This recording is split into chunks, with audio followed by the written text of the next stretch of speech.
I was only 20 when I stepped into what I thought would be an easy, heartwarming job, caring for a sweet baby boy. Back then, I imagined sunny mornings, light conversations with his mom, and a peaceful routine. I had no idea that behind the quiet walls of that house, there was a story I was never meant to uncover, one that would change the way I saw people forever. At first, I noticed little oddities. The mother would vanish for hours, either locking herself away in the guest room or going on long runs. Some mornings, she'd simply drift through the house as if I were invisible. No greetings, no small talk, no updates about her child's night. I told myself not to overthink it, but the silence felt heavy, almost unnatural. One morning stands out in my memory. The baby was asleep, and we ended up in the living room together. I sat studying my school notes. She sat just a few feet away, eating McDonald's and watching morning TV. For 2 hours, we didn't exchange a single word. The quiet wasn't peaceful, it was suffocating. I felt like a stranger, trespassing in her home, despite being hired to be there. At 20, I didn't understand. I assumed she was cold, maybe selfish. I didn't have children of my own, nor much experience with new mothers. But the gnawing sense that something was deeply wrong wouldn't leave me. And then, one day, she went out, and curiosity got the better of me. I wish I could say I resisted, but I didn't. I snooped. Not with a clear purpose, just an unshakable urge to understand the strangeness. That's when I found it, her journal. It wasn't locked away, but it wasn't exactly out in the open either. I stared at it for what felt like forever, torn between respecting her privacy and giving in to the whisper in my head telling me to open it. The whisper won. What I read wasn't scandalous. It wasn't some dramatic secret. It was much worse. Page after page bled with loneliness, hopelessness, and grief. She wrote about a marriage crumbling, about feeling trapped inside herself, about losing pieces of her identity she didn't know how to recover. She wrote about postpartum depression, raw, unfiltered, and painfully real. In that moment, everything shifted. She wasn't ignoring me because she disliked me. She wasn't cold because she was cruel. She was broken, quietly, invisibly. And I had been judging her without ever once considering what she might be going through. The guilt of reading her journal hit me hard, but it also cracked something open inside me. From that day forward, I approached her differently. I didn't push conversations or expect her to pretend. I just showed up, cared for her baby with as much love as I could give, and let her be. Over the next 3 years, we grew closer, slowly, almost imperceptibly at first. She began opening up. I think she could feel the change in me, even if she never knew why it happened. By the time our working relationship ended, we had built a quiet trust I never could have imagined in that first silent year. It's been over 15 years now, but I still carry the guilt of crossing that boundary. I will never justify it. I shouldn't have done it. But I also know that younger me was trying, in her clumsy way, to understand something she'd never seen before. Now I've seen friends go through postpartum depression and anxiety. I recognize the loneliness, the suffocating expectations, the fear of asking for help. Back then, I just wanted her to act normal.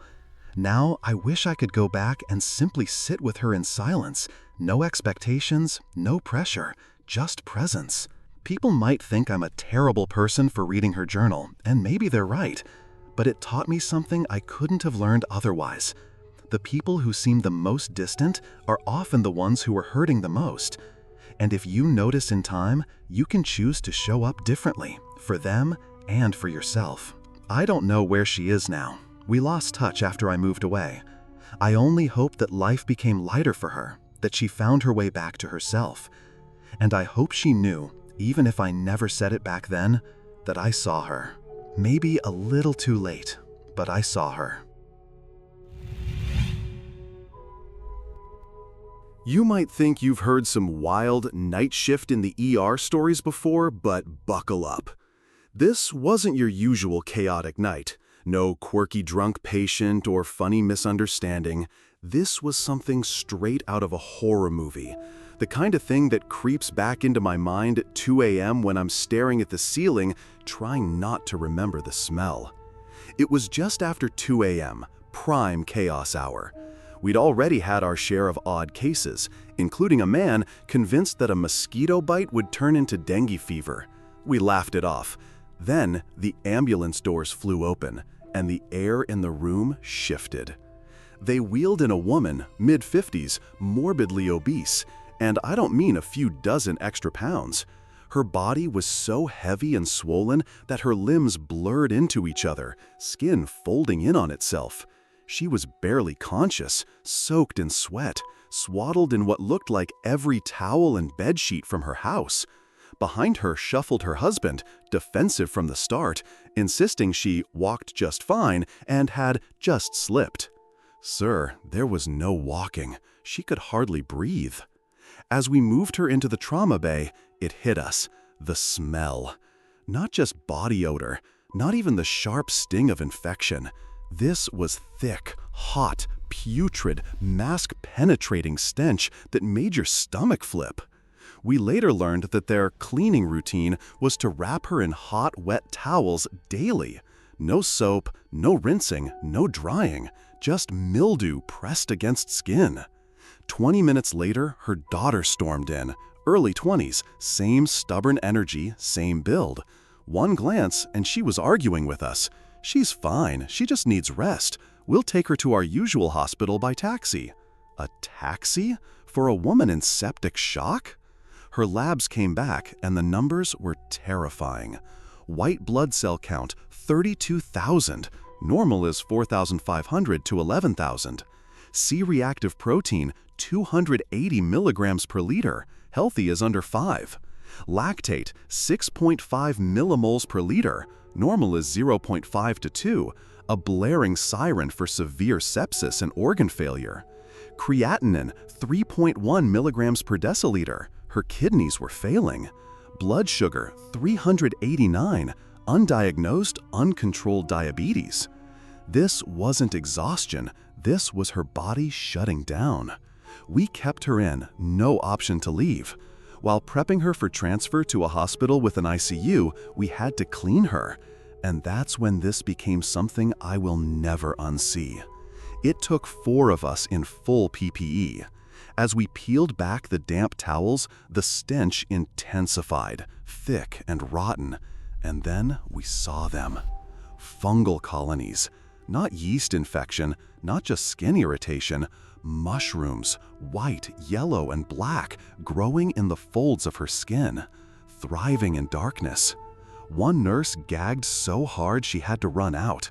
We soaked gauze pads in antiseptic and began gently cleaning. That's when she started to scream. Not normal cries of pain, but guttural, animalistic howls. She twisted her head, cursing, her voice raw and broken, no longer human in its sound. It was horror, not just because of what we saw, but because we knew this wasn't just one bad day. This was years of neglect, years of silent suffering, years where the people who should have cared either didn't or refused to act. We transferred her.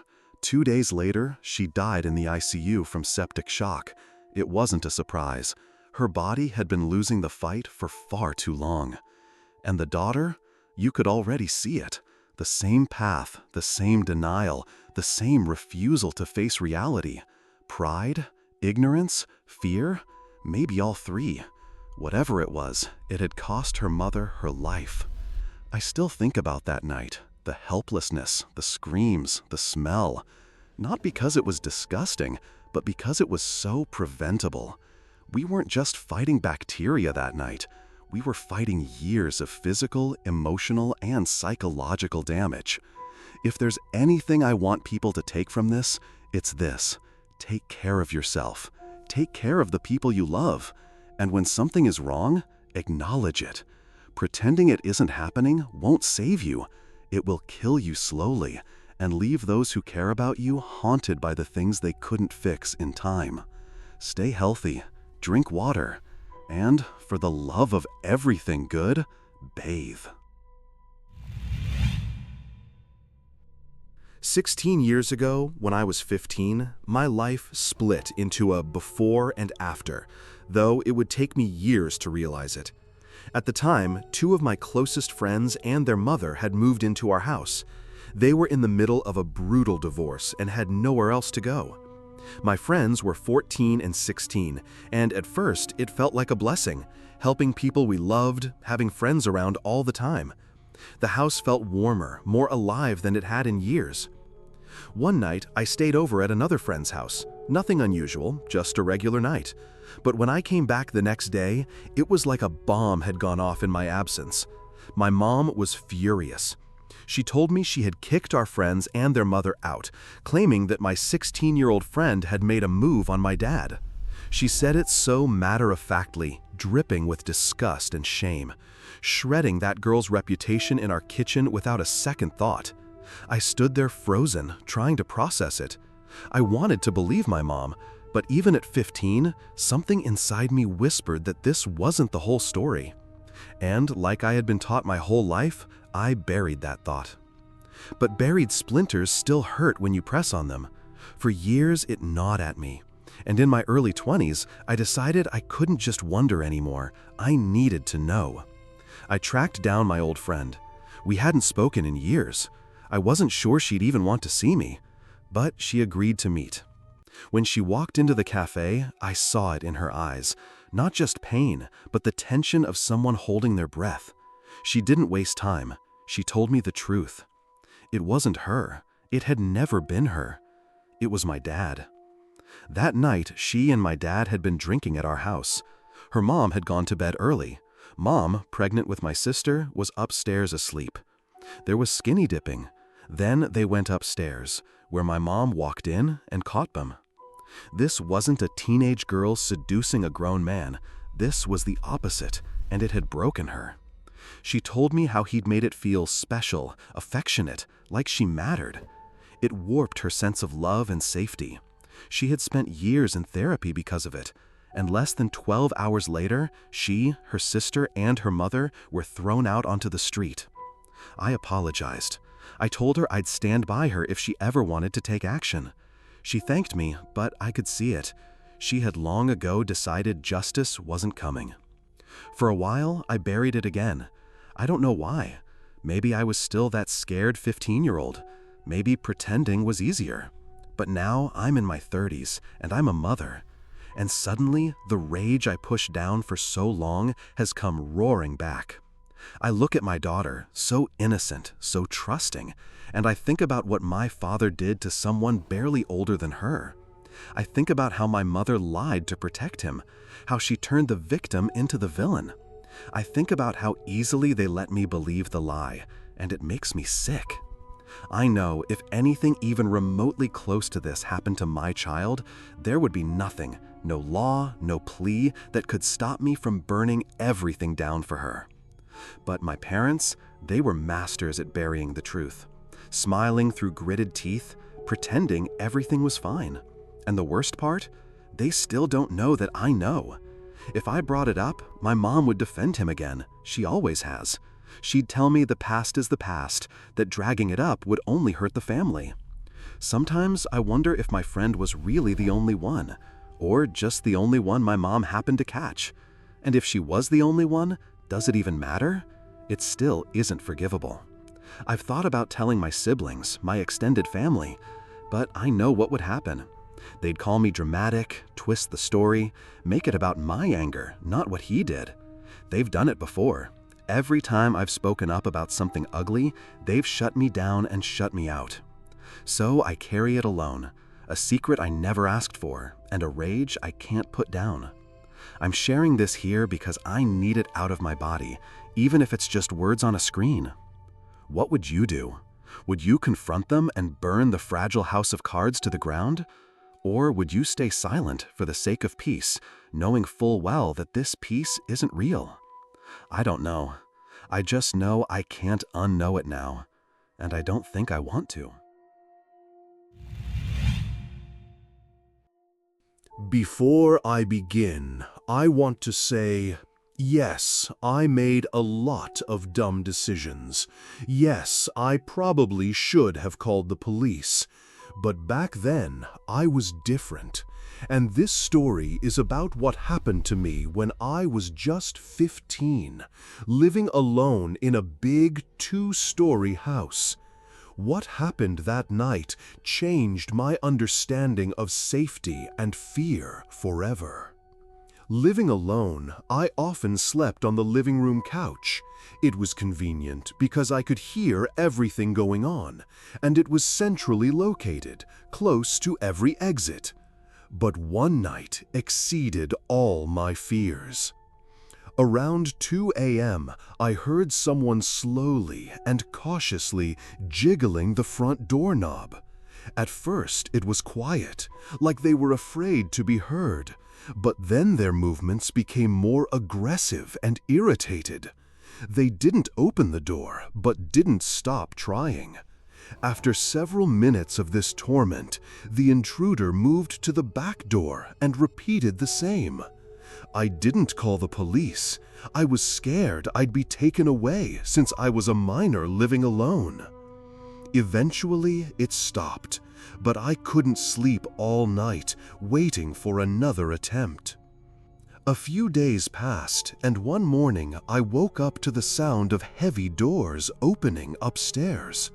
The house was dark, and I was groggy, unsure if it was a dream or reality.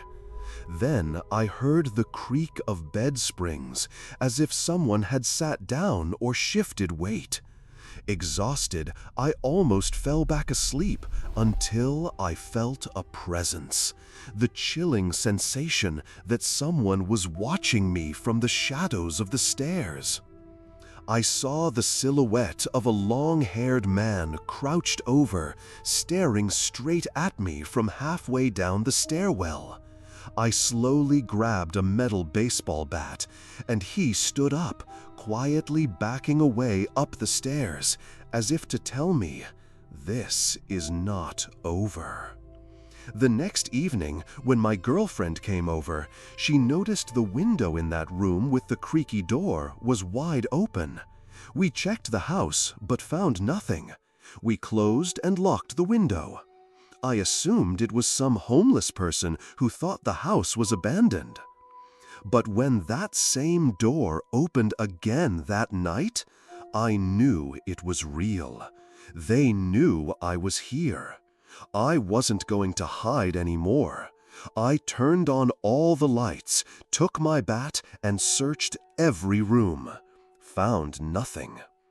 Then the cold dread hit me. I hadn't checked under the beds.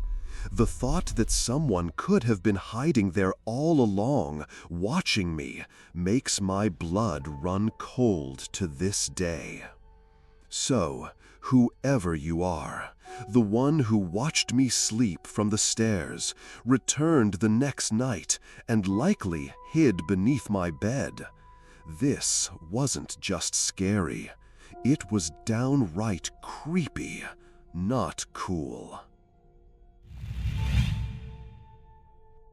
Sometimes, life throws people at you that you want to forget, but they linger like a nightmare. This is my story from college, an experience that forever changed how I see danger in everyday situations. I was a transfer student, 21 years old, and moved into a student housing reserved for people 21 and older. The campus was in northern Michigan, and when I arrived, it was eerily quiet, almost deserted. I mostly kept to myself, except for a few acquaintances, particularly one guy, Khalil, an exchange student from Lebanon. His English was rough, but he seemed nice enough.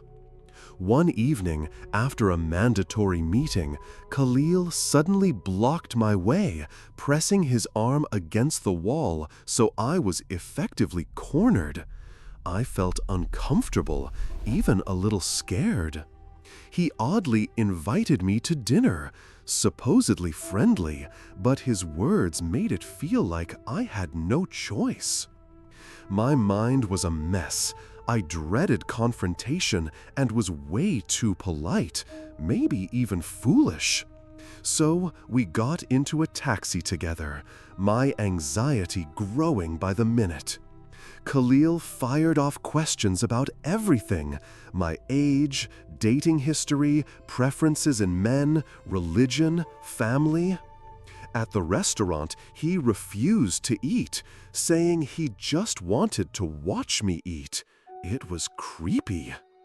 As I hurried through my salad, he rambled about his anger issues and how he wanted a submissive wife to calm him down.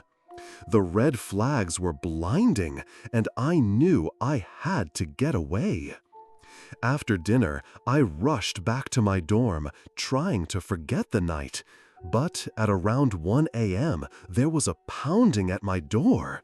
Not polite knocking, but frantic banging. I peeked out and saw Khalil. Fear gripped me. He stood in the dark hallway, with empty rooms around and woods just beyond the parking lot outside. He growled, saying he'd wait for me. Terrified, I stayed quiet, knowing confrontation wouldn't help. I clung to Netflix until I finally fell asleep. The next morning, I found several handwritten pages taped to my door, declarations of his feelings and intentions to make me his wife. I reported everything to my resident advisor, who confronted Khalil, but he didn't stop. For days, I was trapped inside my own room, hiding from this obsessed stranger. Then classes started, and Khalil vanished, apparently dropped out and returned to Lebanon. Had he come here just to find a wife? I may never know, and perhaps that's the safest answer.